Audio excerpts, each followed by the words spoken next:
कि आपका 50,000 रुपीज़ का पे चेक आ रहा है, तो एटलीस्ट उसको आप 20-30 के बेसिस पे स्प्लिट कर दीजिए। 20% का आपका जो पैसा है वो अपने आप सेविंग मोड में रखिए। अपने इंडिया में फाइनेंशियल लिटरेसी के ऊपर कोई भी हमें नॉलेज लोगों को कम मिलती है, right. If you talk about the schools, हमें स्कूल में कभी भी नहीं पढ़ाया गया कि आपको फाइनेंसेस कैसे मैनेज करने हैं, कि आपको ऐसे प्लेटफॉर्म, ऐसे फाइनेंशियल प्रोडक्ट्स के ऊपर जाना चाहिए जो समय के हिसाब से आपका वो पैसा बढ़े, कम ना हो। देखिए, आपको बहुत अच्छा हो गया है कि सेविंग है और एमफिंग है, SIP शुरू कर दी जिसमें आप 100 रुपये से भी इन्वेस्ट कर सकते हो। तो आपको ये कोई क्राइटेरिया रही नहीं गया है कि आपको बहुत ही हैवी अमाउंट इन्वेस्ट करना है। लार्ज कैप है, मिड कैप है, फ्लेक्सी कैप है, मल्टी कैप है, वैल्यू बेस्ड फंड्स हैं, मोमेंटम बेस्ड फंड्स हैं, ग्रोथ फंड्स हैं, कॉन्ट्रा फंड्स हैं, ELSS के फंड्स हैं, राइट। कह रहे थे जैसे सिल्वर 4 लाख से ऊपर हो गया, जी तो उस टाइम पे तो मेरे पास 50 कॉल आए कि इन्वेस्ट कर दो, इन्वेस्ट कर दो, इन्वेस्ट जी कर दो। और जिस दिन मैं गया था वहाँ पे ऑलमोस्ट 3 लाख के आसपास चला गया था। जी फिर आज कोई बायर ही नहीं है। यू कैन सी कि एक रैली आई कि जिसमें स्मॉल और मिड अपने हाइप पे था, right. Everyone was buying small and mid cap, right. आज जब हमारे पास मौका है कि वो करेक्शन मोड में है, तो आज सभी लोग भाग रहे हैं गोल्ड और सिल्वर की तरफ। संकेत जी, आपने बोला कि हमारी जो फाइनेंशियल प्लानिंग है वो गोल बेस्ड होनी चाहिए। जी मैं चाहूँगा आप वो पूरे तरीके से डिस्क्राइब करके बताएंगे, मतलब हमको अपनी जो गोल प्लानिंग है वो किस तरीके से करनी चाहिए। जो अब मैंने आपको 3 चीज़ें बताई हैं, ये 95% लोग नहीं करते हैं। पर प्रॉब्लम क्या है कि लोग यही नहीं कर पाते हैं, राइट। और उनका पूरा का पूरा फाइनेंशियल प्लान बिगड़ जाता है। Fund selection is a secondary matrix for me. First thing which is important is, मैंने जो अपना एक्सपीरियंस से देखा है कि ट्रेडिंग में जो सबसे ज़्यादा पैसे कमाता है वो ब्रोकर कमाता है। नमस्कार दोस्तों, स्वागत है आपका the Yogesh and Pranav show के एक नए एपिसोड में। दोस्तों, हमारी म्यूचुअल फंड की जो सीरीज़ है, आप लोगों ने उसे बहुत अच्छा प्यार दिया और उसी चीज़ सीरीज़ को कंटिन्यू करने के लिए आज हमारे साथ एक नए एक्सपर्ट हैं, संकेत मिश्रा जी। इनका अपना 15 इयर्स का एक्सपीरियंस है फाइनेंशियल लिटरेसी का। तो चलिए स्वागत करते हैं हम संकेत मिश्रा जी का और जानते हैं फाइनेंशियल लिटरेसी के बारे में और कौन सी ऐसी चीज़ें हैं जो हमारे को अपनी फाइनेंशियल प्लानिंग को रखते हुए ध्यान रखनी चाहिए। तो चलिए स्वागत करते हैं संकेत मिश्रा जी का। नमस्कार योगेश जी और प्रणव जी, मुझे यहाँ बुलाने के लिए थैंक जी यू। सर, सबसे पहले क्योंकि क्या होता है आज की डेट में हर पर्सन कहीं ना कहीं स्टॉक मार्केट को लेके बहुत ज़्यादा कंसर्न है जी और वेल्थ बनाना चाहता है। मैं भी बनाना चाहता हूँ, योगेश जी भी बनाना चाहते हैं। तो सबसे बेस्ट वे क्या है अगर आपको सही मायनों में वेल्थ क्रिएट करनी है अपने लिए? तो जी आज जिस तरीके का मार्केट है, हर दूसरा आदमी ये चाहता है कि मेरे पास पैसे बढ़ें, राइट। हम्म मार्केट में इतना ज़्यादा नॉइज़ है इस समय, राइट। यू कैन सी जो फाइनेंशियल प्रोडक्ट्स हैं, आपके पास यूलिप्स भी हैं, आपके पास LICs हैं, म्यूचुअल फंड्स हैं, स्टॉक्स हैं। उसमें से आपको सही फ्रिक्वेंसी पकड़ना बहुत ज़रूरी है, जी राइट। आई वुड सजेस्ट कि कोई भी रिटेल इन्वेस्टर जिसके पास he is investing first time into the market, right, वो अपनी बेसिक से स्टार्ट करें। एक स्ट्रक्चर प्रोडक्ट में अपना इन्वेस्टमेंट स्टार्ट करें, जैसे कि म्यूचुअल फंड्स हैं, थ्रू SIPs। एक किसी भी इन्वेस्टर जिसकी एज 25 वर्ष के आसपास है, तो वो अपने कुछ 5-10 हज़ार रुपये से अपना पैसा इन्वेस्ट करना स्टार्ट कर सकता है। तो सबसे पहले समझना ये ज़रूरी है हमको कि इन्वेस्टमेंट में लॉन्ग टर्म आपको रहना है, राइट। कोई भी शॉर्ट टर्म यहाँ पे कोई गेम नहीं है, जी right? So you have to invest in such a way that should be at least by 5 or 10 years down the line, which is very important. Second, आपको स्ट्रक्चर प्रोडक्ट्स में ही जाना है। आपने सुना होगा क्रिप्टो या बॉन्जी स्कीम्स बहुत सारी आती हैं, राइट। सो आपको इस तरीके से इन्वेस्टमेंट लेना है कि कहीं पे भी किसी भी तरीके से आपका पैसा कम ना हो। ऐसा ना हो कि आपने रिस्क बहुत जगह ले लिया, राइट। ऐसे प्रोडक्ट्स में चले गए जहाँ पे कोई भी किसी भी तरीके का कोई रेगुलेशन नहीं है, सेबी का या एमफी का या RBI का, डेफिनेटली वो आपको लॉन्ग टर्म में हेल्प नहीं करेगा। So that would be my advice for the investors who are coming to the stock markets और द म्यूचुअल फंड्स और द इक्विटी मार्केट्स। सर, हम अगर बातचीत करते हैं, जो ऑडियंस हमारे को देख रही होगी, फाइनेंशियल प्लानर्स के पास में हर कोई नहीं जाता कि लोगों के पास वो लिटरेसी नहीं है कि मेरे को अपनी जो फाइनेंशियल लेंगे वो फाइनेंशियल प्लानर्स के पास जाके अपनी फाइनेंशियल प्लानिंग करनी चाहिए। जो भी ये पॉडकास्ट देख रहे हैं लोग, अगर उनको अपनी फाइनेंशियल प्लानिंग करनी है, स्टार्ट करने, दैट कैन बी 25 साल का एज का हो सकता है, 30 का हो सकता है, 35 का हो सकता है। जी तो अगर वो अपना पेन पेपर लेके बैठे तो अपना फाइनेंशियल प्लानिंग को किस तरीके से वो ड्रॉ कर सकता है ताकि उसको ये पता चले। अगर मैं डेटा के हिसाब से बात करूँ तो इंडिया में जो पॉपुलेशन है which is 140 crore, right, rough estimate है। फाइनेंशियल प्लानर्स एंड जो ARN होल्डर्स हैं उनकी टोटल जो स्ट्रेंथ है वो it is close to 2 lakh around. So there is a big gap, right. जिस तरीके से इन्फ्लेशन मार्केट में बढ़ रहा है, राइट, जनरल इन्फ्लेशन जो हमारा है वो 4 से 5 से 6% है आराम से. एजुकेशन इन्फ्लेशन लगभग 10 से 12% है. और मेडिकल का जो इन्फ्लेशन है वो लगभग 15 से 20% के आसपास पहुंच जाता है. तो ये बहुत ही ज़रूरी है कि आपको सेविंग मोड से बाहर आके इन्वेस्टिंग मोड में इंटर करना है. That is very important. आज आप देखते हो कि कोई भी एक इंडिविजुअल जिसकी ठीक ठाक सैलरी है या जिसका ठीक ठाक बिजनेस है, उसके लिए सेविंग करना बहुत आसान है, right. Everyone is saving into some FDs और आरडीज और like some kind of like investment options. But क्या वो पैसा, क्या वो मनी समय के हिसाब से बढ़ रहा है? That is very important. So we have to relook on the option कि आपको ऐसे प्लेटफॉर्म, ऐसे फाइनेंशियल प्रोडक्ट्स के ऊपर जाना चाहिए जो समय के हिसाब से आपका वो पैसा बढ़े, कम ना हो. गिव एग्जांपल, आप एफडी आरडीज में हैं जिसके रिटर्न्स लगभग 7 to 8% ऑन एवरेज रहते हैं. In a long term cycle of 5 years और 6 years डाउन द लाइन, अगर आपका इन्वेस्टमेंट केवल 7-8% से बढ़ रहा है और इन्फ्लेशन भी 5 से 6% है, तो definitely you are not making long creation wealth, correct. वहाँ पे आप पैसे को यूज कर रहे हो. तो सबसे पहले हमें ये चेक करना है कि हमारे लिए क्या डाउन द साइज चीज़ें आगे बढ़नी चाहिए, राइट. जिस हिसाब से हमें इन्वेस्टमेंट करना है वो किस पर्टिकुलर प्रोडक्ट में होना चाहिए और क्या साइकिल को हम फॉलो कर रहे हैं. साइकिल इन द सेंस वो लॉन्ग टर्म साइकिल है, शॉर्ट टर्म साइकिल है. उस बेसिस पे आपको अपने फाइनेंशियल एडवाइजर्स के साथ कनेक्ट बनाना चाहिए. अगर एक कैंडिडेट है, जैसे मैं अपने कैमरामैन की बातचीत कर रहा हूँ, वो 25 years की एज के अंदर है आज, जी. इनको अगर अपनी फाइनेंशियल प्लानिंग करनी है तो आप कैसी एडवाइस करोगे? सैलरी इनकी आप ब्रैकेट में 50,000 रुपीज़ लेके चल सकते हो, इनको कितना इन्वेस्टमेंट करना चाहिए, इनको आगे क्या क्या तरीके की नीड होगी? बीइंग एन फाइनेंशियल प्लानर, आप इनको किस तरीके से गाइड करोगे कि आपको क्या करना चाहिए? देखिए, आपको बहुत अच्छा हो गया है कि सेबी ने और एमफी ने SIP शुरू कर दी जिसमें आप 100 रुपये से भी इन्वेस्ट कर सकते हो. तो आपको ये कोई क्राइटेरिया रही नहीं गया है कि आपको बहुत ही हैवी अमाउंट इन्वेस्ट करना है. As giving you the example of the camera man here, right. So हम एटलीस्ट ये कोशिश कर सकते हैं कि आपका 50,000 रुपीज़ का आपका पे चेक आ रहा है, तो एटलीस्ट उसको आप 20-30 के बेसिस पे स्प्लिट कर दीजिए. 20% का आपका जो पैसा है वो अपने आप सेविंग मोड में रखिए, in the mode of the investment, where basically आप उसको SIPs के थ्रू पैसा रिक्रूट कीजिए. 30% का जो पैसा है वो आप अपने लग्जरीज में यूज़ कीजिए. एंड बाकी का 30% जो पैसा आपका है वो आप उसको अपनी नीड्स के बेसिस पे यूटिलाइज कर सकते हो. तो in a very collaborative way what he can do, 50,000 rupees अगर आपको एक पे चेक मिल रहा है तो आप उसमें आसानी से 20,000 रुपये से 15,000 रुपये के आसपास इन्वेस्ट कीजिए. उसमें से कुछ ऐसा पोर्टफोलियो बनाइए जिसमें फ्लेक्सी कैप हो, लाइक एक आपका फंड मल्टी एसेट फंड हो, एक आपका गार्जर मिड कैप हो. तो उस हिसाब से अपनी जर्नी को स्टार्ट कर सकते हो. शॉर्ट टर्म फंड्स के लिए basically you can move into the arbitrage funds, date funds हैं बहुत सारे, वहाँ मूव कर सकते हो. थोड़ा सा आप और आपका और चंक ऑफ मनी बच रहा है तो फिर आप सेक्टोरियल फंड्स में या फिर आप गोल्ड सिल्वर में इन्वेस्ट कर सकते हो. इररिस्पेक्टिव कि उसकी जो साइकिल है वो थोड़ी सी साइक्लिक रहती है, तो वो आपको थोड़ा सा मैनेज करना पड़ेगा. अगर हम गोल्ड सिल्वर की बात करें तो अभी जी. जैसे देख रहे हैं कि कमोडिटी का जो मार्केट है वो काफ़ी मतलब वॉलेटाइल है एक तरीके से. और जैसे अपने हाई पे किया, अगले दिन मान लीजिए पूरी तरीके से जब हम बैठे हैं तो कल ही मार्केट जैसे काफ़ी लो गया है. करेक्ट हुआ है. जी. राइट, करेक्ट हुआ है बिल्कुल. हम्म. तो ऐसे सिनेरियो में क्या करना चाहिए आपको? क्या क्या विजन लेके आपको इन्वेस्ट करना चाहिए ताकि ऐसा ना हो कि कल अगर और लो चला जाए तो फिर आप सडन में आके उसको सेल कर दें. जी, देखिए, समझने की बात ये है यहाँ पे कि जो कोई भी एसेट क्लास है उसकी अपनी एक साइकिल होती है.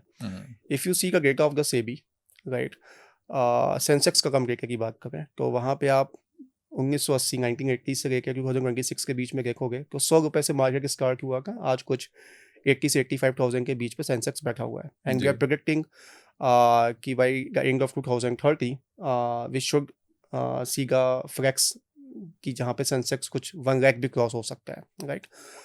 Gold and silver are commodities, right.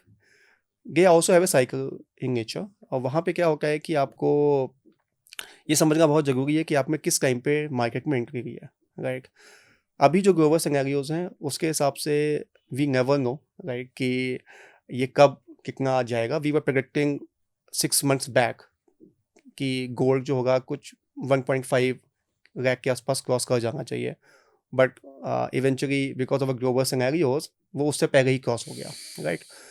तो हमें समझने की बात ये है कि हमें मार्केट में सबसे पहले कोई इन्वेस्टमेंट जो भी करना है, चाहे वो गोल्ड हो, चाहे वो सिल्वर हो, चाहे वो कोबाल्ट है, या फिर कोई भी XYZ हाँ, अभी कमोडिटीज तो है, लोग सब में इन्वेस्ट कर रहे हैं, स्टील में भी कर रहे हैं, जी. जिंक में भी कर रहे तो हैं। उसमें आपको सबसे बड़ा समझना ये है कि आपको पैनिक सेलिंग नहीं करनी है और फोमो में बाइंग नहीं करना है. That is very important.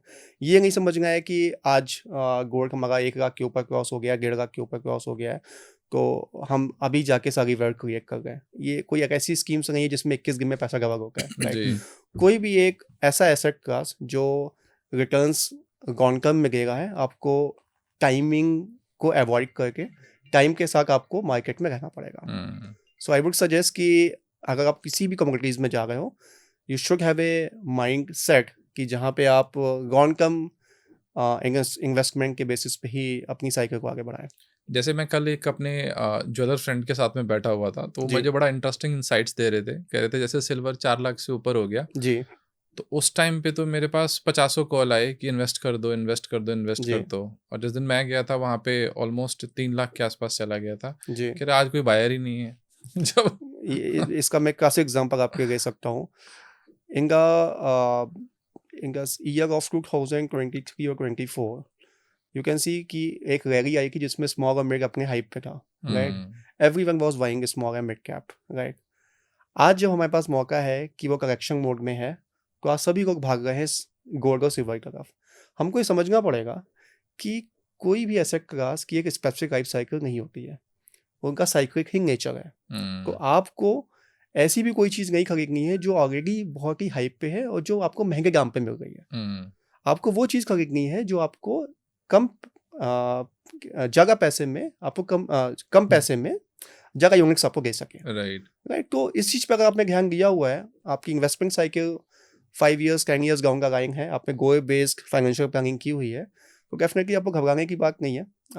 ये आपके फेवर में ही काम करेगा. क्या ये एक सही टाइम है मार्केट में, क्योंकि भी मार्केट अभी देख रहे हैं हम लोग ऑलमोस्ट आई गेस सितंबर से हम लोग डिस्कशन भी कर रहे थे, सितंबर से अभी जैन में हम लोग बैठे हुए हैं. जी. ऑलमोस्ट मार्केट सेम मतलब ज़्यादा ग्रोथ नहीं दे पा रहा है. Is this the right time to enter into the market? Sir I would go back to a COVID time.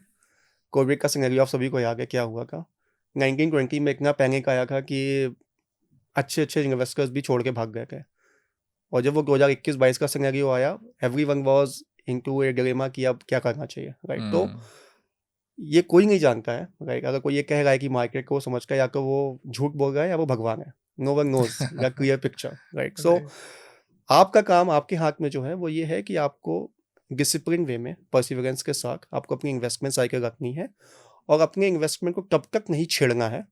You have not to touch base until unless आपका वो गोल पास में नहीं आ चुका है. सपोज कीजिए, एक एग्जांपल देता हूँ. आपके बच्चे होंगे और आपने SIP की हुई है, राइट. आपका बच्चा ही 5 साल का है जी. एंड उसकी एजुकेशन 10 साल बाद होनी है, जी. राइट. आपने एक ऐसा फंड लिया हुआ है जिसका परफॉर्मेंस मान लीजिए 15% का CAGR है, राइट. मान लीजिए वो उसका रिटर्न अभी 18-20% हो जाता है, तो क्या उस पैसे को आप निकाल लेंगे आज? नहीं, बिल्कुल भी नहीं. आप नहीं निकालेंगे, राइट. सेम सिनेरियो ये है कि अगर वो पैसा आज जिस हिसाब से बढ़ रहा है उतने हिसाब से नहीं बढ़ रहा, CAGR उसका 15% की जगह पे 7 to 8% हो गया है, तो क्या आपको पैसा निकालना चाहिए? Answer is big no. Why is it so? Because आपका गोल अभी है ही नहीं. Your goal is coming after 10 years down the line. तो आपको जो भी इन्वेस्टमेंट करने हैं वो गोल बेस्ड प्लानिंग के हिसाब से करने हैं. पहली चीज, डाइवर्सिफाइड रखना है उसको, और कॉन्टिन्यूअस डिसिप्लिन और परसिवरेंस के साथ आपको इन्वेस्टमेंट करते रहना है. जब आप डाइवर्सिफाई की बात करते हैं जी. तो मेरे जैसा इन्वेस्टर, लेट सपोज मैं एक सर्टेन अमाउंट पे करता हूँ 1 लाख का या 1 CR का, जी. सबको समझ में आएगा. 1 CR अगर मैं लेके बैठता हूँ तो मुझे किस तरीके से एक मतलब lump sum, I am not saying कि दिस इज द करेक्ट एक प्रेडिक्शन, बट कितना अमाउंट मुझे, मैं इसमें रियल स्टेट को भी कंसिडर करता हूँ इन्वेस्टमेंट के प्रोस्पेक्टिव से. जी. रियल स्टेट में कितना डाल सकता हूँ, म्यूचुअल फंड में कितना डाल सकता हूँ, कितना मैं एसेट क्लास जिसको हम कमोडिटी की बात करते हैं, जी. इसके अलावा अगर आप कुछ रिकमेंड कर सके. देखिए जो मेजर एसेट क्लास इंडिया में है, आई वुड सजेस्ट एक आपका रियल एस्टेट हो जाता है, हम्म, सेकंड इज बेसिकली आपका इक्विटीज़ है, यस, राइट, एंड थर्ड आपके स्ट्रक्चर बॉन्ड्स वगैरह सारी चीज़ें हो राइट, जाती हैं, राइट। ये थोड़ा पर्सनल डिस्कशन भी हो जाता है कि किसको क्या हम्म, चीज़ पसंद आ गई है, यस, राइट। आप अगर देखोगे तो प्रॉपर्टी में रुझान बहुत ज़्यादा है, everyone hmm, is like moving towards the property, right. Equity class में जो मार्केट है वो इस तरीके से है कि पिछले 5 सालों में एक got increase by 10 to 12%, but property अभी भी टॉप पे है। हम्म, बॉन्ड्स हो गए, स्ट्रक्चर प्रोडक्ट्स हो गए, वहाँ पे सिनेरियो कुछ और अलग चल रहा है, राइट। सो मेरे हिसाब से डाइवर्सिफिकेशन का मतलब ये है कि अगर आपके पास 1 CR है हम्म, तो आपके लिए ये इम्पोर्टेंट है कि वो 1 CR की आपको क्या ज़रूरत पड़ने वाली है, right, right. So hmm, suppose आपको 1 CR चाहिए अपनी रिटायरमेंट के लिए, तो you have to put up the money into the asset class where you have a liquid money, right, hmm, जो कि आपको इक्विटी मार्केट से ही मिलती है, म्यूचुअल फंड्स, एसआईपी से थ्रू मिलती है, लमसम अमाउंट आप उसमें इन्वेस्ट कर सकते हो। तो आप 1 CR में एटलीस्ट आप 50-60 लाख रुपीज़ म्यूचुअल फंड्स में डाल के छोड़ सकते हैं, हम्म, राइट। एक नया प्रोडक्ट आया है SIF, राइट, हम्म, उसमें आप जिसमें लॉन्ग शॉर्ट फंड्स हैं, हाइब्रिड फंड्स हैं, राइट। एक से न्यू प्रोडक्ट, वहाँ पे भी आप 20 लाख रुपए 10 लाख रुपए के आसपास डाल सकते हैं, बाकी का पैसा आप चाहे तो आगे ITS एंड लाइक बाकी स्ट्रक्चर प्रोडक्ट्स में भी डाल सकते हैं। So overall you can say कोशिश करिए कि आप 50 to 60% of the money you should put up into the equity market, because जो रिटर्न्स हैं from the CAGR perspective from last 30 years which is close to 14% to 16% in between. So सबसे ज़्यादा कोई अगर एसेट क्लास आउट परफॉर्म किया है कि वो इक्विटी ही है। संकेत जी, आपने बोला कि हमारी जो फाइनेंशियल प्लानिंग है वो गोल बेस्ड होनी चाहिए। जी मैं चाहूँगा आप वो पूरे तरीके से डिस्क्राइब करके बताएँगे, मतलब हमको अपनी जो गोल प्लानिंग है वो किस तरीके से करनी चाहिए? जी, what I would say here कि यहाँ पे अपने इंडिया में फाइनेंशियल लिटरेसी के ऊपर कोई भी हमें नॉलेज लोगों को हुँ, कम मिलती है, right. Hmm, if you talk about the schools, हमें स्कूल में कभी भी नहीं पढ़ाया गया कि आपको फाइनेंसेस कैसे मैनेज करने हैं। एंड द गुड पार्ट और द बैड पार्ट इज़ कि like personal finance is personal, right. Hmm, आपको ये बताने के लिए कोई एक ऐसा गाइड या कोई एक ऐसा मेंटर चाहिए जो आपको पर्सनली जानता हो, आप उस पे ट्रस्ट भी उसी हिसाब से करते हैं। तो ये जो एक एरिया है ये आज भी ग्रे एरिया है जहाँ पे नॉलेज की वजह से लाइक बहुत ज़्यादा मिस सेलिंग होती है, राइट। लोगों को नहीं पता है कि गोल बेस्ड फाइनेंशियल प्लानिंग क्या है। मैं इसका एक सिंपल सा एग्जांपल देता हूँ। कुछ महीनों पहले मैं ऋषिकेश गया था and I have a contract with the yoga instructor गया। तो मेरी उनसे बात हुई एंड आई सेड कि मुझे वो 15 डेज़ के लिए योगा इंस्ट्रक्शन कोर्स ज्वाइन करना है, मुझे अपने बॉडी रिफॉर्म्स के ऊपर वर्कआउट करना है। And I was very expecting कि मुझे कुछ ऐसी चीज़ें पता चलेंगी जिससे मेरी सारी चीज़ें बदल जाएँगी लाइफ में, मेरा सिनेरियो लाइफ का और थॉट प्रोसेस बदल जाएगा। I went to that yoga instructor coaching classes कह लीजिए या वो एक कैंप कह लीजिए, मैं वहाँ पे गया। एंड जब वो स्टार्ट हुआ उनका प्रोसेस तो उन्होंने केवल 3 चीज़ों पे ज़्यादा फोकस किया। द फर्स्ट इज़ कि आप सुबह 5 बजे उठिए सो के, लाइक अर्ली, लाइक आप लाइफ अपनी स्टार्ट कीजिए मॉर्निंग में। सेकंड वाज़ आप एटलीस्ट 9 आवर्स 8-9 आवर्स की आपको नींद लेनी है, you have a hmm, good sleep cycle, right. And आपको लगभग 3 से 4 लीटर पानी पीना है, right, which is a very basic thing. तो everyone was in that particular camp was thinking कि ये तो बेसिक है, लाइक इसमें क्या कुछ है। हमने सोचा कि आज नहीं, कल नहीं, ऐसे 1 हफ्ता हो गया, 2 हफ्ते हो गए and when we at the end of the verge of this overall camp मुझसे कहा नहीं गया। मैंने उनसे पूछा इंस्ट्रक्टर से कि आपने मुझे कुछ ऐसा बताया ही नहीं है वहाँ पे। तो ही सेड कि जो अब मैंने आपको 3 चीज़ें बताई हैं, ये 95% लोग नहीं करते हैं। 3 लीटर पानी पीना, राइट, एक हुँ, दिन में, 8-9 घंटे सोना और 5 बजे उठना। 95% लोग ऐसा कर रहे हैं तो उनको कोई बीमारी नहीं होगी अमूमन, क्योंकि उनकी हेल्दी लाइफ स्टाइल के कॉन्सेप्ट में आ जाते हैं वो। सेम चीज़ हमारे फाइनेंशियल प्लानिंग पे भी लागू होती है। आपने अगर 3 चीज़ें बहुत अच्छे से कर ली, which is the first is SIP, जिसे हम एक कॉन्सेप्ट बोलते हैं SIP, HIP and TIP, HIP, SIP and TIP, right. आपने अपने बेसिक गोल्स के लिए जो जिसमें रिटायरमेंट प्लानिंग होता है आपका, बच्चों की एजुकेशन एंड बच्चों की पढ़ाई, और आपका कोई भी गोल है, सपोज़ कीजिए आपको घर लेना है, हाउस लेना है, उसके आप अपनी एस कीजिए, बेसिक एस कीजिए। सेकेंड, आपके पास एक अच्छा खासा हेल्थ इंश्योरेंस होना चाहिए जिसमें एटलीस्ट आप लगभग 20 से 25 से 30 लाख रुपए का कवर हो, राइट। एंड थर्ड, आपके पास एक प्योर टाइम इंश्योरेंस हो। अगर आपने 3 चीज़ें कर ली, which is a concept of SIP, HIP and TIP, इस कॉम्बो वर्क कॉन्सेप्ट बोलते हैं सिप, हिप एंड टिप, तो 95% आपको किसी और प्रोडक्ट की ज़रूरत नहीं है। बट प्रॉब्लम क्या है कि लोग यही नहीं कर पाते हैं, राइट, और उनका पूरा का पूरा फाइनेंशियल प्लान बिगड़ जाता है।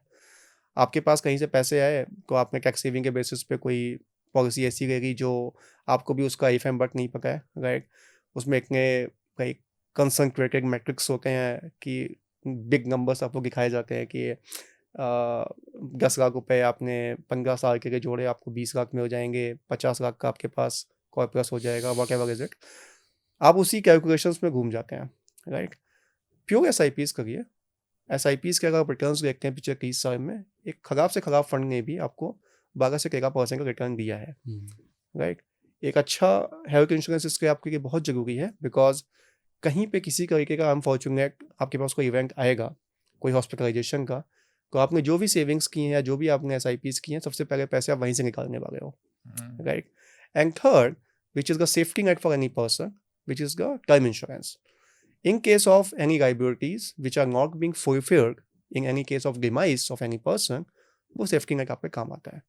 तो ये 3 बेसिक चीज़ें अगर आपने की हुई है, तो ये आप मान के चलिए कि आपको चौथी चीज़ की ज़रूरत नहीं पड़ेगी। और पैसे आपके पास हैं, और सारी चीज़ें आपके पास इकट्ठी हो गई, then you can move into some different products like PMS, SIF or whatever is it. But एक मास एफ्लुएंट के लिए, एक अपर मिडिल क्लास के लिए, मिडिल क्लास फैमिलीज के लिए, these are 3 areas in which or like he or she can buy upon. जी।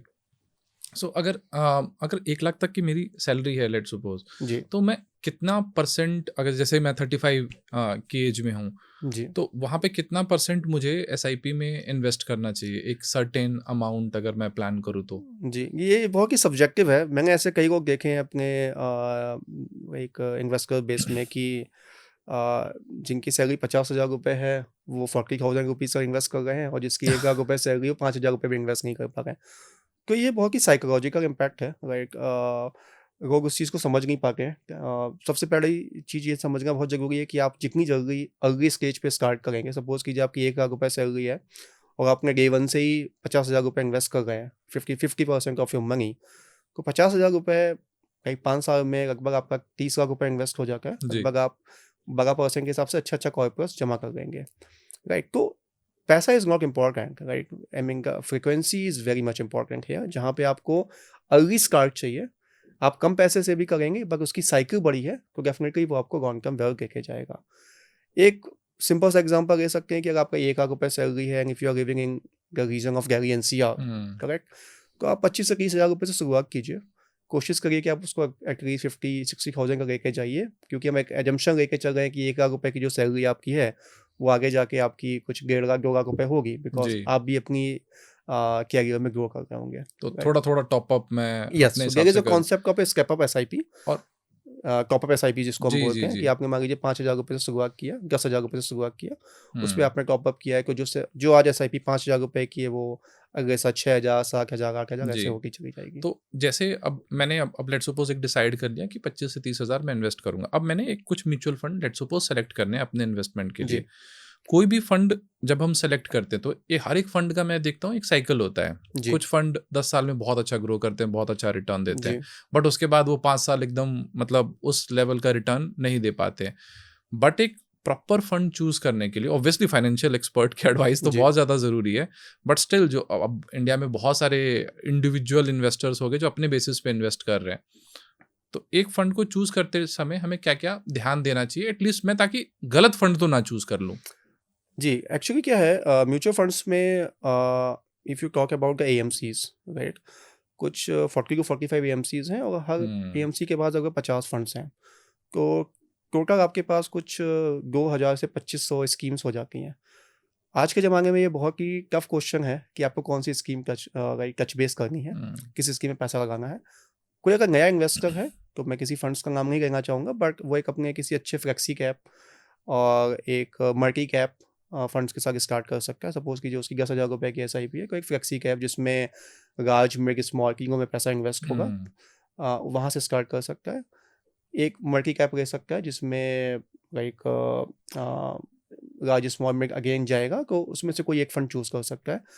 उसके बाद he can move into some like multi asset kind of fund, जहाँ पे अगर उसको गोल्ड सिल्वर पे पैसे इन्वेस्ट करने हैं या उसको बाकी कम्युनिटीज़ में पैसे इन्वेस्ट करने हैं, तो मल्टी एसेट एक ऐसा फंड है जिसमें इक्विटी के साथ साथ आपके डिफरेंट एसेट क्लास भी उसमें इन्वॉल्व हो जाते हैं, तो वहाँ से शुरुआत हो सकती है। तो मेरे जैसा इन्वेस्टर, जैसे उसने वो तो बेसिक चीज़ें देखता है, एक तो देख लेता है कि फंड साइज उसने देख लिया, जैसे जी। आपने बताया कि लेट्स सपोज फ्लेक्सी कैप हमने पिक कर लिया, जी नाम अवॉइड करते हैं, फ्लेक्सी कैप पिक किया। फ्लेक्सी कैप में मैं देखता हूँ जैसा था पिछले 10 सालों में उसका रिटर्न या 15 सालों में रिटर्न लेट सपोज 14-15% रहा है, या मैंने उसका साइज देख लिया, लेट सपोज 10,000 करोड़ का है या 20,000 करोड़ का फंड है, मतलब डिसेंट लोग इसमें इन्वेस्ट कर रहे हैं, और एक बार फंड देख लिया। जी यही 2-3 चीज़ें हम लोग एज ए बेसिक, जिनको आइडिया नहीं है, जी but as a financial expert आपकी बेसिक चीज़ें क्या होती है जो आप चेक करते हैं किसी भी फंड में? देखिए, there are multiple matrix on which we go upon. इसमें लाइक इसका शार्प रेशियो कैसा है, लाइक आपने क्या कहा इसमें? शार्प रेशियो शार्प कैसा, रेशियो। राइट,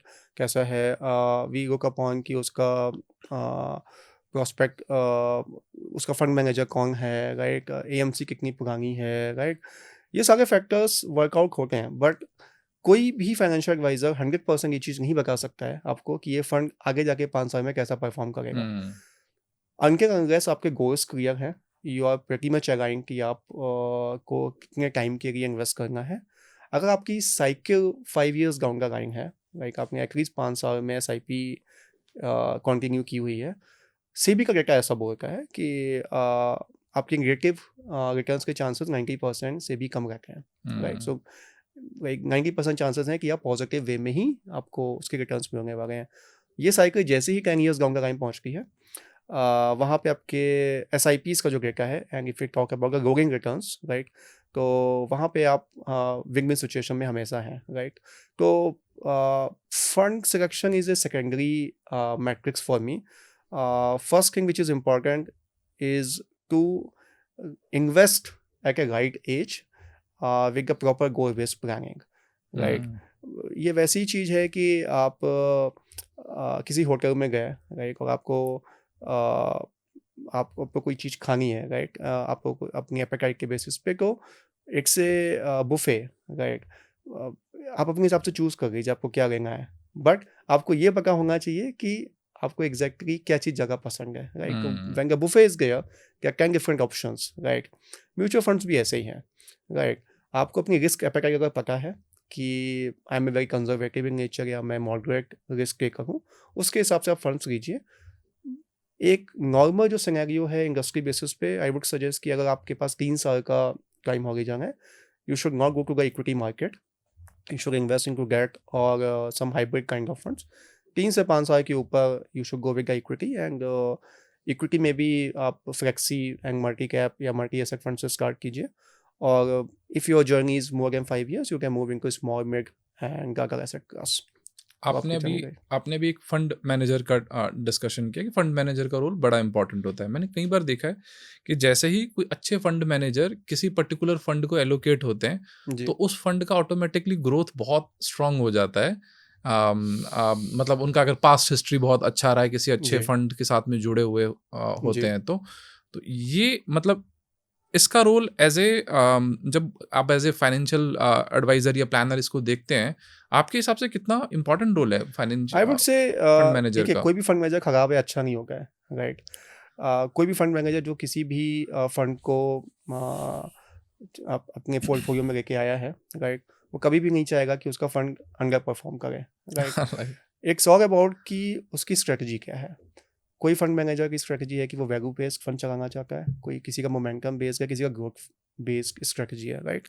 सो ये कहना कि फंड मैनेजर के मूवमेंट से उस फंड की ग्रोथ में कोई इम्पैक्ट आएगा, it's very like it's not very much important है। मैं इसको कुछ ऐसे रिलेट करता हूँ, जैसे अब योगेश जी हैं जी, योगेश जी का 20 साल का एक्सपीरियंस है रियल एस्टेट मार्केट में। जी, वो एक कंपनी को ऑलरेडी ग्रो कर चुके हैं, जी। उनका एक पास्ट हिस्ट्री है, बहुत स्ट्रांगली इन्होंने कुछ कंपनीज को ग्रो किया। अब वो नई कंपनी में आए तो ऑटोमेटिकली के जो मार्केट का सेंटिमेंट है अब उस नई कंपनी को लेके भी बड़ा स्ट्रांग हो जाएगा। तो जी ये मेरा कहने का देखिए, ये कस्टमर बायसनेस एक कॉन्सेप्ट होता है, राइट, जिसमें इन्वेस्टर्स को ऐसा लगता है कि एक पूरा जो फंड है या एक पूरा जो एक स्कीम है वो एक पर्टिकुलर बंदा या एक फंड मैनेजर चला रहा है। उसके पीछे बहुत सारी चीज़ें हैं, राइट। आप देखोगे कोई एक फंड या कोई स्कीम है, उसके पीछे उनकी एक पूरी मार्केट रिसर्च टीम है, right. Right. They are 40-30 people, right, जहाँ पे वो रोज अपनी रिपोर्ट्स रन कर रहे हैं, वो अपने मार्केट को समझ रहे हैं, कहाँ पे उनको बाई करना है, सेल करना है, right. They have a whole right plan around that, right. उनके पास 1 साल, 1.5 साल, 2 साल का पूरा एक प्रोजेक्ट प्लान होता है, राइट, इन टर्म्स ऑफ कि मुझे स्कीम कैसे चलानी है, राइट। तो आई थिंक एक इंडिविजुअल लेवल पे फंड मैनेजर को हम नहीं कह सकते कि जी, इसके जी। जाने पीछे की से या कहानी आने बहुत से बड़ी है, क्योंकि बीइंग अगर हम भी कहीं पे जाते हैं तो there is a lot of team, just like you said. उस टीम के बेसिस के ऊपर भी मेरे को भी कहीं पे भी शिफ्ट करके अगर मेरी टीम अच्छी नहीं होगी तो हम उसके लिए कुछ नहीं कर सकते। तो बिल्कुल। You just have a good team जो आपकी साइकी लेवल के साथ काम कर रही होगी। प्रैक्टिकली आप उसको उस तरीके से ड्राइव करोगे तो definitely you can give the growth. अगर वो पूरा सेंटिमेंट चल रहा होगा, मैनेजमेंट एक अलग रोल है, बहुत सारे मैं एक रोल्स पीछे एग्जांपल हो लेना जाते हैं। चाहूँगा। आप कभी अगर किसी फ्लाइट में बैठे हो, राइट, सपोज कीजिए आप किसी एक मेजर एयरलाइंस की फ्लाइट पे बैठे हो, तो there are multiple chances, like, कि आपके पास सेम पायलट नहीं होगा, राइट। आपका पायलट हमेशा चेंज होता है। तो क्या पायलट के चेंज होने से हमारी जर्नी या हमारी डिसीजन मेकिंग में कोई इम्पैक्ट होता कोई है? फर्क कोई फ़र्क नहीं पड़ता, राइट। आप किसी हॉस्पिटल में जाते हो, right, and if you have any problem, right, तो ये फ़र्क नहीं होता है कि वो डॉक्टर कौन सा इम्पैनल्ड हुआ है आपके लिए, राइट। आपकी जो बीमारी है, आपकी जो समस्या है, उसका सॉल्यूशन डायग्नोज से होगा। आपको प्लेस ए से बी जाना है, आपको दिल्ली से बॉम्बे जाना है, राइट। तो वहाँ पे इससे फ़र्क नहीं पड़ता है कि वो फीमेल पायलट है कि वो मेल पायलट है, राइट। राइट। ये ज़रूरी है कि वो एक्सपर्ट होना चाहिए, उसके पास फ्लाइट का जो ड्यूरेशन है, जो उड़ाने का जो ड्यूरेशन है, वो एक स्पेसिफिक आवर्स का होना चाहिए। उसके बाद it doesn't matter at all. तो इससे बहुत ज़्यादा इम्पैक्ट नहीं पड़ता है मार्केट पर्टिकुलर स्कीम्स पे कि एग्जैक्टली उसका फंड मैनेजर कौन है। जहाँ सारे फंड मैनेजर्स अच्छे हैं, राइट। कोई वहाँ पे है कि वो अपनी स्किल सेट, राइट, अपने कैलिबर के बेसिस पे ही है। तो हमें इन सब चीज़ों में टाइम बहुत ज़्यादा वेस्ट नहीं करना चाहिए। इट इज़ बेटर कि we should choose the funds, right, properly with your financial advisors after discussion, और उसके बाद हम उस पर Right, अलाइंड रहें। Then everything would be go as per the like moments what is going to be happen. संकेत, बहुत time ऐसा होता है कि जो जॉब में है या एंटरप्रेन्योरशिप जर्नी के अंदर भी है तो एडहॉक बीच में कभी कभी कुछ पैसे आ जाते हैं, उसको किस तरीके से इन्वेस्टमेंट करना चाहिए उसे? एडहॉक के लिए आई वुड सजेस्ट कि आप इसको आपका जो भी एग्जिस्टिंग पोर्टफोलियो है उसमें आप प्रॉपर तरीके से रीबैलेंस कर दीजिए। सपोज कीजिए आपके पास 1,00,000 का पोर्टफोलियो एग्जिस्टिंग पोर्टफोलियो है और आपके पास 1,00,000 और आ जाते हैं और आपके पास 3 या 4 फंड्स हैं, लाइक, जिसमें आपके पास लार्ज कैप है, एक फ्लेक्सी कैप है, एक मल्टी एसेट फंड है, एक स्मॉल या मिड कैप फंड है। तो पहले बेसिक लेवल पे को कैलकुलेशंस ये हो सकती हैं कि आप ये देखिए कि किस में आपको ज़्यादा एनएवीज यूनिट्स मिल रहे हैं, राइट। जैसे आज के टाइम पे स्मॉल और मिड कोई खरीदना नहीं चाह रहा है, राइट, क्योंकि उसमें करेक्शन बहुत ज़्यादा है। तो आप 1,00,000 का जो अमाउंट है उसमें से आप 50-60% यानी 50-60 हज़ार रुपये स्मॉल मिड में डाल सकते हैं। बाकी का जो पैसा है आप उसको बाकी फंड्स में रीबैलेंस कर सकते हो। इस तरीके से आप अपने एडहॉक मनी को प्रॉपर इन्वेस्ट कर सकते हो एग्जिस्टिंग पोर्टफोलियोज में। एक चीज़ मैं बहुत ज़रूरी का आपसे कहना चाहूँगा यहाँ पे कि वो क्या करते हैं कि इस टाइम के हिसाब से अपने फंड्स बढ़ाने लगते हैं कि उनके पास 3 या 4 फंड्स हैं और जैसे जैसे फंड्स उनके पास जैसे जैसे उनके पास पैसा बढ़ता गया, राइट, उन्होंने उन स्कीम्स को बढ़ा के 10 या 15 स्कीम्स कर दिया। अगर आप देखोगे कि जो ओवरऑल यूनिवर्स है लार्ज स्मॉल और मिड कैप का, वो टोटल 500 स्टॉक्स का है। लार्ज कैप कुछ 100 हैं, मिड कैप कुछ 150 हैं, बाकी 250 जो हैं वो आपके स्मॉल कैप हैं। इवेंचुअली कोई भी एक फंड स्कीम है उसमें वो चूज़ करते हैं फंड्स अगर 50 से 60 स्टॉक्स का ही एक ओवरऑल लाइक उनका पैटर्न रहता है। तो अगर आपने बहुत ज़्यादा स्कीम्स को अपने पोर्टफोलियो में रखा हुआ है तो वो ओवरलैपिंग होगी, राइट। उससे आपको बहुत ज़्यादा कोई बेनिफिट होना नहीं है, क्योंकि ए स्कीम आपके पास कोई है, ए स्कीम में भी आपके पास मान लीजिए रिलायंस और टीसीएस है, तो बी स्कीम में भी अगर वो सेम लार्ज या स्मॉल कैप है या मिड कैप है तो वो भी वहाँ पे भी आपको एक सेम स्टॉक्स ही मिलने वाले हैं। इस स्कीम्स को आप रिस्ट्रिक्टेड रखिए, मैक्सिमम आपको 5 स्कीम्स के ऊपर नहीं जाना चाहिए इन ए वेरी जेनरिक सिनेरियो, और उसमें आप अपना इन्वेस्टमेंट करके रहिए। That would be my advice here. Mutual fund जब हम देखते हैं तो it's a basically collection of stocks, है ना, बहुत Yes, सारे correct. स्टॉक्स का वो कलेक्शंस होता है। तो उसमें मैंने बहुत कम देखा है ना कमोडिटी जैसे गोल्ड सिल्वर में। सब लोग तो दुनिया पूरी तरीके से दीवानी है कि भाई गोल्ड सिल्वर में इन्वेस्ट करना है, बट मैंने कभी म्यूचुअल फंड में गोल्ड और सिल्वर नहीं देखा सर ऐसे। टोटल 2500 से ऊपर स्कीम्स हैं। Hmm. If you talk about the schemes, large cap है, मिड कैप है, फ्लेक्सी कैप है, मल्टी कैप है, वैल्यू बेस्ड फंड्स हैं, मोमेंटम बेस्ड फंड्स हैं, ग्रोथ फंड्स हैं, कॉन्ट्रा फंड्स हैं, ELSS के फंड्स हैं, राइट। सो 2500 स्कीम्स में या लाइक मल्टीपल क्राइटेरिया जहाँ पे आप इन्वेस्ट कर सकते हो। मैंने देखा है कि गोल्ड सिल्वर पे थोड़ा सा लोगों का माइंडसेट भी अलग है। We are sitting in north India right now, तो यहाँ पे लोगों का जो इन्वेस्टमेंट डिसीजंस है वो थोड़ा सा इक्विटी में जाता है। This is my personal opinion I found. लोग प्रॉपर्टीज़ में बहुत ज़्यादा इन्वेस्ट करते हैं, एंड मेरे अपने एक एक्सपीरियंस में आई फाउंड कि साउथ इंडिया में लाइक गोल्ड और सिल्वर वो बहुत पहले से ले रहे हैं, उनके पोर्टफोलियो में वो जगह है। अगर मान लीजिए उनके पोर्टफोलियो में 1 लाख रुपए है, तो गोल्ड सिल्वर शायद उसमें 60 to 70% है और 30% शायद इक्विटी होगा। ये बहुत बड़ा अमाउंट है। यस, आई सॉ दिस, क्योंकि वहाँ पे थोड़ा सा गोल्ड सिल्वर को वो जगह लाइक प्रेफरेंस देते हैं। नॉर्थ इंडिया में आपको दिखेगा लोग इक्विटीज़ में लाइक स्मॉल मिड या फिर लार्ज कैप में ज़्यादा इन्वेस्टमेंट है। ऐसा पूरी तरीके से नहीं कहा जा सकता, बट ये मैंने थोड़ा सा बायसनेस देखा है लोगों में। हम्म। अब इसमें जो एक रैली अभी आई है कि अब हर आदमी गोल्ड सिल्वर पे भाग रहा है, ये भी एक परसेप्शन है, राइट। अभी अगर मैं एक एग्जांपल दूँ रियल एस्टेट का, राइट, नॉर्थ इंडिया में जो ग्राउंड फ्लोर है, राइट, वो शायद सबसे महंगा यूनिट होता है यहाँ पे, राइट। उसकी प्राइसिंग बहुत ज़्यादा होगी, यूएसपी जो प्राइसिंग है बहुत ज़्यादा है। और जैसे ही आप हैदराबाद या बैंगलोर में जाएंगे, वहाँ पे जो टॉप फ्लोर है वो वो कॉस्टली आपका होता है। महंगा। तो एक सौ का परसेप्शन, राइट। ये कुछ भी कहना कि ये अच्छा या ये खराब है डिपेंड करता है कि आपको वो चीज़ कितनी समझ में आ रही है, राइट। सो आई वुड से कि प्रॉपरली डाइवर्सिफाई तरीके से पोर्टफोलियो आपका होना चाहिए, राइट, जिसमें आपका गोल्ड सिल्वर हो, but that should not be more than 20-25% of your total portfolio. बाकी आपका इक्विटीज़, क्योंकि इक्विटीज़ के रिटर्न्स आप 30 ईयर्स में देख लीजिए, लगभग काफ़ी अच्छे गए हैं। अगर इन गोल्ड और सिल्वर में इन्वेस्टमेंट की मैं अगर बात करूं तो एज ए एक्सपर्ट आप क्या मतलब आपका अपना पर्सनल प्रेफरेंस क्या है? आप मेरा कोई ETF भी पैसा गोल्ड में नहीं है, टू बी वेरी फ्रैंक, नहीं, राइट। आप फिजिकल फॉर्म में प्रेफर, अगर आपको इन्वेस्ट करना हो, लेट्स सपोज, है ना, जी। 1 लाख रुपीज इन्वेस्ट करना हो, तो आप फिजिकल फॉर्म में प्रेफर्ड करेंगे या फिर आप ETF के थ्रू से जाना प्रेफर्ड करेंगे? ETF is the like is a way to invest into the gold, right? Physical gold भी आप ले सकते हो, but you have to look upon कि उसमें making charges, GST and mortgages का आप उसको कैसे कैलकुलेट कर रहे हो। एक अच्छी स्कीम थी जो कि का सोवियन गोल्ड बॉन्ड्स, राइट, SGBs, वो गवर्नमेंट ने लाइक उस पर स्टॉपेज कर दिया है, तो वो नहीं अवेलेबल है। तो आई वुड से कि आपको अगर डिजिटल फॉर्म ऑफ गोल्ड लेना है, you should go through the route of mutual funds in the form of ETF. So it is a good option which can be beneficial to the investors.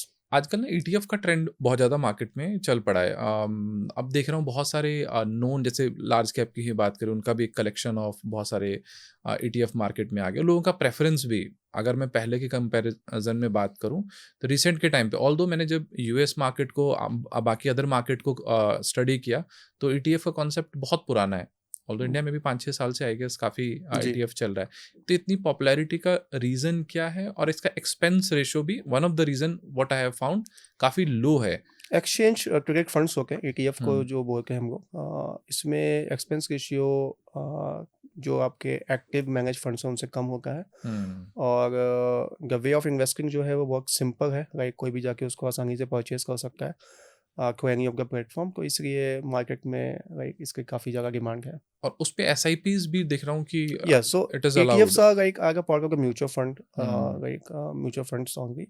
तो आप वहाँ पे जैसे आप SIPs हैं, like उसी तरीके से आप पैसे को इन्वेस्ट कर SIPs, lump sum, STP, right, you can do what ever want. और वो डायरेक्ट इक्विटी की तरह भी चल रहा है कि मतलब वहाँ पे अगर डायरेक्ट स्टॉक्स अगर आपको पिक करने इट्स हैं तो एक्सचेंज क्रेडिट फंड्स, राइट, हम्म, तो एक्सचेंज पे जिस तरीके से लाइक कोई भी ओके फंड क्रिएट करता है उस तरीके से परफॉर्म करता है। अच्छा, एक पैटर्न लोग फॉलो करते हैं जो ट्रेडिंग करते हैं स्पेशली, कि जब डिप होगा तो मैं बाय करूंगा और जब राइज करेगा तो मैं सेल करूंगा। जी तो उसके अंदर ना बहुत सारे लोगों से जो स्टॉक के अंदर एडवाइजरी करते हैं, तो एक सजेशन या सब ने अपने अपने पैटर्न बनाए होते हैं कि अगर 3% आपका राइज होता है आप उसे बेच लो, जब आपका 5% करेक्शन हो गया तो आप उसे बाय कर लो। जी तो वो परसेंटेज कैलकुलेशंस अगर आप अपने लिए देखते हो या जो जी ट्रेडिंग करने का शौक रखते हैं, उनको वो किस तरीके की मेथोलॉजी बनानी चाहिए? ठीक है, ट्रेडिंग एक बहुत ही डिफरेंट कॉन्सेप्ट है, राइट। मेरा सजेशन ये है कि जो भी नया इन्वेस्टर है और जिसको लिटरली में वेल्थ बनानी है, उसको थोड़ा सा एफएनओ या ट्रेड से बचना चाहिए। Reason is very hmm, simple, right. SEBI का भी डेटा ये बोलता है कि लाइक लाइक 10 में से 8 लोग जो हैं, लाइक वो अपने पैसे गंवा रहे हैं एफएनओ में या ट्रेड में। तो एक मैंने जो अपना एक्सपीरियंस से देखा है कि ट्रेडिंग में जो सबसे ज़्यादा पैसे कमाता है वो ब्रोकर कमाता है, क्योंकि वो हम्म, हर सेलिंग पे भी आपसे एक फ़ी चार्ज कर रहा है और आपके बाइंग पे भी फ़ी चार्ज कर रहा है, राइट। तो ट्रेडिंग एक ऐसा कॉन्सेप्ट है जिसमें आपके पास बहुत ज़्यादा नॉलेज होनी चाहिए, राइट। आपकी प्राइमरी स्किल ही ऐसी हो जिसमें आप इन्वेस्टमेंट को सुबह से लेकर शाम तक ट्रैक कर सकें। इंडिया में प्रॉब्लम ये हो गई है, लाइक जो भी कॉर्पोरेट्स में है, आईटी में है, या जो जिनके पास गिल्स का एक्सेस बहुत ज़्यादा है, वो चाहते हैं कि मैं आज सुबह पैसे डालूँ और शाम को वो पैसे मेरे डबल हो जाए, या लाइक मुझे कुछ इस पे अच्छे खासे रिटर्न्स मिल जाए। ट्रेडिंग में ऐसा नहीं होता है, लाइक अगर आपने 10 स्टॉक्स लिए हैं, गिविंग एग्जांपल, ज़्यादा चांसेस कि आपके आके स्टॉक्स वो नेगेटिव में होंगे या वो आपने गलत टाइम पे परचेज़ या फिर परचेज़ या सेल आउट किए हुए हैं। बेटर ऑप्शन ये है कि आप थोड़ा-सा मैनेज्ड वे में जाएँ, राइट? म्यूचुअल फंड्स को चूज़ करिए। आपके पास एक फंड मैनेजर है जो उस फंड्स को मैनेज कर रहा है, राइट? आपके पूरे पोर्टफोलियो को मैनेज कर रहा है in terms of the stocks, right? जब आपके पास एक ऐसा बंदा है जो एक सब्जेक्ट मैटर एक्सपर्ट है उस पर्टिकुलर एसेट क्लास के लिए, उस पर्टिकुलर प्रोडक्ट के लिए, तो हमको क्यों ज़बरदस्ती ऐसे लाइन ऑफ बिजनेस में जाना है जहाँ पे हमको पता है कि हमारा पैसा डूब सकता है, राइट। अभी एक रिसेंटली मेरे पास एक मेरे इन्वेस्टर का कॉल आया था, एंड शी टोल्ड मी कि उनका बेटा है वो at the age of 18 and he want to do the FnO, right. Hmm, And he want to like buy some stocks and all, like through credit card, right? So जब मेरी उससे बात हुई, then I came to know कि कुछ ऐसे platforms हैं market में जो आपको इनिशियली कुछ रेवेन्यू जनरेट करवा के देते हैं और उसके बाद दे फाउंड कि आप उस साइकिल में आ जाओ। So I would say it's a big no. अपनी प्राइमरी स्किल्स को बढ़ाइए, दैट इज़ वेरी इंपॉर्टेंट। आज के मार्केट में क्या हो गया है, जिसकी प्राइमरी स्किल्स है, जिसका प्राइमरी सोर्स ऑफ इनकम है, उन्होंने उसको सेकेंडरी सोर्स ऑफ इनकम बना दिया है, और सेकेंडरी सोर्स ऑफ इनकम को प्राइमरी सोर्स ऑफ इनकम बना दिया है, राइट। तो इससे थोड़ा सा आपको बाहर आना पड़ेगा, राइट। अगर इतना ही होता, इतना ही पैसा बन रहा होता, राइट, तो लाइक हर जिसके पास डीमैट लाइक अकाउंट है, उसके पास अच्छा खासा पैसा बन चुका होगा, राइट राइट राइट। सो ये ज़रूरी नहीं है, राइट, कि आपने जो भी स्टॉक्स लिए हैं आपके हिसाब से ही वो स्टॉक्स परफॉर्म करें, राइट। उसके लिए बहुत बड़ी रिसर्च लगती है, उसके लिए एक पूरी टीम लगती है, राइट। बेसिक लेवल पे आप अपनी फाइनेंशियल प्लानिंग स्टार्ट कीजिए, रीच सम नंबर।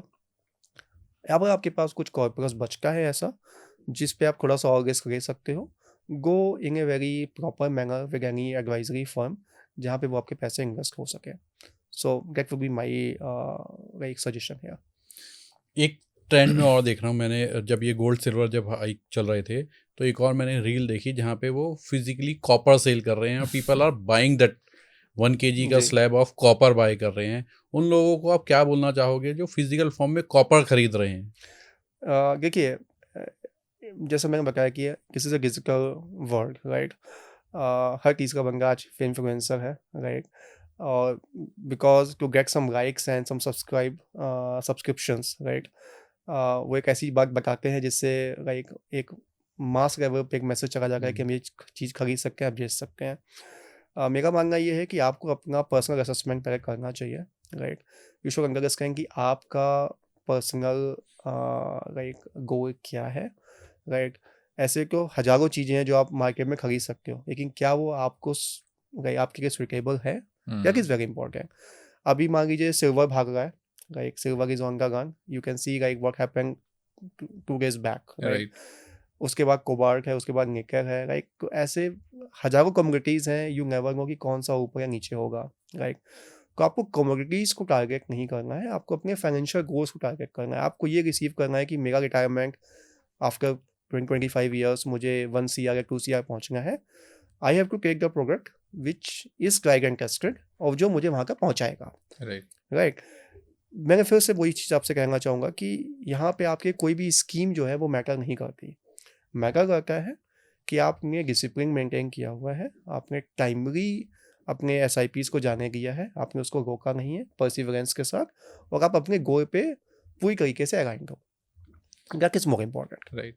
सर, जैसे हम जैसे लोग जब इन्वेस्ट करते हैं तो क्या करते हैं, बहुत सारे स्टॉक्स पिक कर लेते हैं या म्यूचुअल फंड ही पिक करते हैं, तो जी, ऐसा नहीं कि एक दो पिक किए, 8 10 15 म्यूचुअल फंड ऐड कर लिया, सब में 2 2 4 4 हज़ार रुपए लगा दिए। जी, ऐसे केस में ना बड़ा मतलब डायलेमा हो जाता है कि देखते हैं एक तो उठ गया और दूसरा बैठ गया, और मिला जुला के फंड बढ़ता ही नहीं है, वहीं के वहीं सुई अटकी पड़ी रहती है। जी। तो ऐसे केस में फाइनेंशियल एडवाइजर का रोल क्या होता है? सी ये मैंने बहुत ही कॉमन प्रॉब्लम देखी है काफ़ी सारे पोर्टफोलियोज़ में।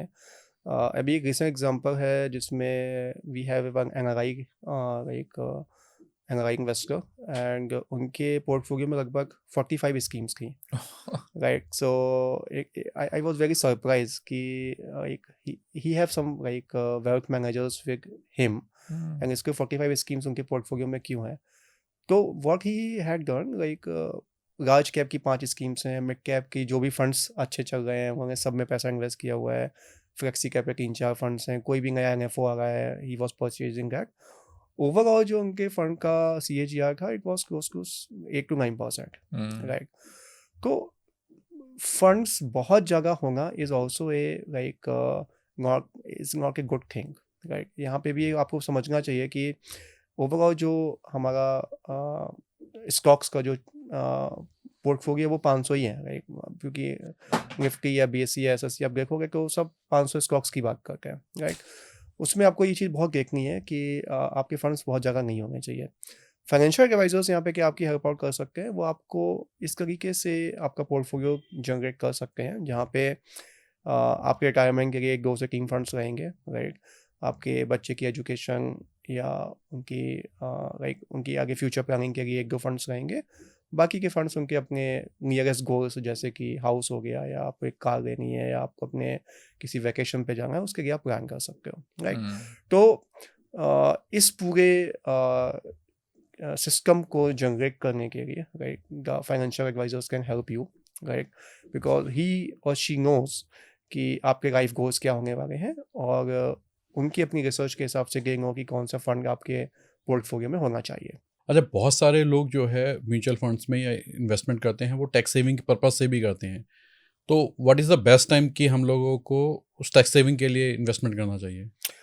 जो आई वुड से कि टैक्स सेविंग के लिए मैंने जो देखा है कि लोग जब उनको 2-3 महीने बच गए, बचते लाइक हैं तब जनवरी तब फरवरी आते हैं। मार्च में, and they like get panic, and वहाँ पे वो अपने इन्वेस्टमेंट शुरू करके टैक्स बचाने के लिए वहाँ पे कई बार ऐसा होता है कि आप देखोगे कि बहुत सारे इंश्योरेंस फर्म्स या फिर कई सारे ऐसे लोग जो मिस सेलिंग शुरू हो जाती है, राइट।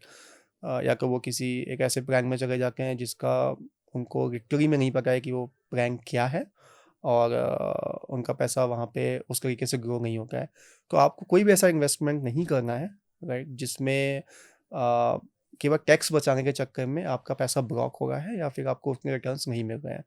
टैक्स सेविंग के लिए बेसिक आपके पास म्यूचुअल फंड्स हैं, लाइक अगर आप पुराने ओल्ड रिजीम में हैं, old regime is the tax bracket where you opted, so वहाँ पे आप 80C के थ्रू लाइक ईआरएसएस फंड्स होके उसमें आप पैसे को इन्वेस्ट कर सकते हो। और बाकी के लिए लाइक लाइक जो भी ऑप्शंस हैं वो आपके इक्विटी स्कीम्स ही हैं, राइट। तो अपने आप वेल्थ क्रिएट कीजिए, और टैक्सेशंस के लिए like don't run at the end of the year. Better ये है कि आप उसको टाइमली लाइक प्लान करके उसको इन्वेस्ट करिए। सो आज का जो ये पॉडकास्ट है, अगर आपने इसको पूरा ध्यान से सुना होगा तो इसमें बहुत सारी आपके लिए ना लर्निंग है, स्मॉल स्मॉल लर्निंग। देखिए क्या फैंसी बहुत सारे पॉडकास्ट सिर्फ फैंसी बातों पे फोकस रहता है कि भाई आप 1 करोड़ कर लो, 2 करोड़ करो, 5 करोड़ कर लो। ऑब्जेक्टिव वो नहीं है। ऑब्जेक्टिव ये है कि आप रियल वेल्थ क्रिएट करें। और सबसे अच्छी बात क्या है कि उस एडवाइस के बेसिस पे जहाँ पे संकेत मिश्रा जी ने बहुत सालों तक बहुत सारे HNIs के साथ में वर्क किया, क्लोजली वर्क किया, उनके छोटी छोटी प्रॉब्लम्स को समझा, और उसके बेसिस पे हमने उन सारे पॉइंट्स को, जितने भी छोटे छोटे पॉइंटर्स होते हैं, हमने सबको डिस्कशन करने की कोशिश की। तो आप इस पॉडकास्ट को ज़रूर देखिए। अगर आपके स्टिल कुछ क्वेश्चंस हैं, क्वेरीज हैं, आप कमेंट सेक्शन में जाइए, अपना पूरा डिटेल से लिखिए कि आपके क्या क्वेरीज हैं या क्या क्वेश्चंस हैं आपके। और अगर इस पॉडकास्ट में कुछ अच्छा लगा हो तो प्लीज़ उसको ज़रूर हाईलाइट कीजिए, क्योंकि आपका हर एक कमेंट हमें मोटिवेट करता है ताकि हम आपके लिए कुछ और बेटर लाएं। So thank you so much Sanket thank you Mishra so ji, much. Thank you for bringing me here. आपने काफ़ी वैल्यू ऐड किया। और मुझे लगता है कि बाकी तो ऑडियंस के ऊपर में छोड़ते जी। हैं कि कुछ अच्छे रिमार्क्स, कमेंट्स जो भी उनको लगता है, जी खराब कमेंट्स भी डाल सकते हैं आप, बट हम हमेशा अच्छे कमेंट से खुश होते हैं। सो थैंक जी you so much. Thank you thank you जी, so thank much. Thank you for being here. Ji.